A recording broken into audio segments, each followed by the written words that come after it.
Sa ibang balita, bagamat umabot na sa 5 ang bilang ng mga natagpuang submersible drone sa bansa sa taong 2024, ay nilinaw ng gobyerno na hanggang ngayon ay palaisipan pa rin kung saang bansa ito nanggaling.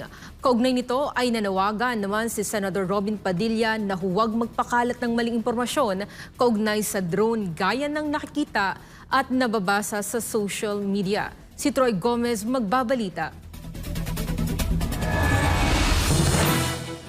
Matapos matagpuan ang isang unmanned underwater drone sa karagatan ng Masbate ilang linggo na nakalilipas, ay inilahad ng Philippine Navy na hindi ito ang unang pagkakataon na may natagpo ang drone. Ayon sa Philippine Navy, 5 ang na-recover nilang unmanned underwater drones noong 2024, 2 mula sa Calayan Island at tig-isa naman mula sa Pasukin, Ilocos Norte, Initaw, Misamis Oriental at sa San Pascual, Masbate sa parehong taon. Pero sa kabila nito ay palaisipan pa rin kung saan nanggaling ang mga naturang underwater drone. Ito ang inamin ni Department of National Defense Undersecretary Ignacio Madriaga sa pagdinig sa Senado araw ng Miyerkules. The basic information that we are working on regarding this particular equipment came from open source.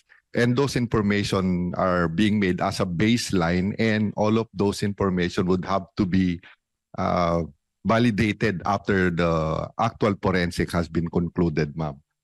Para naman kay Undersecretary Eduardo De Vega ng DFA, malabo na may mag-claim pang bansa sa nasabing drone na ginagamit sa pag-aaral. Ipinunto ni De Vega, hindi ang drone ang mahalaga kundi ang impormasyon na nakuha nito na posibleng na-transmit na sa nagmamay-ari.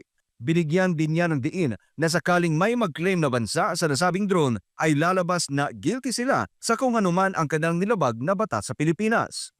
This drone is already useless pag na yung battery. However, if they ask it back, may ibig sabihin yun. Baka may data na ipit sa loob. Baka there's something dangerous there.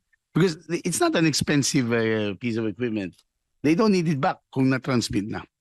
Samantala, nananawagan naman si Senador Robin Padilla sa publiko na huwag magkalat ng maling impormasyon tungkol sa drone, lalo na't pinag-aaralan pa rin ito ng mga otoridad ng Pilipinas. Ipinunto ni Padilla na dapat ay iwasan muna ang mga kwento-kwento dahil sa posible itong makaapekto sa diplomatic relations sa China at sa iba pang bansa. Ngayon, kung kanino man galing yan, huwag muna tayong maghusga. Huwag tayong padalos-dalos. Sa panahon na ito na naglalagablab ang mga ibang lugar sa mundo, nakakatakot po kung tayo pa yung makikisawsaw pa dyan sa mga naglalagablab na lugar na yan.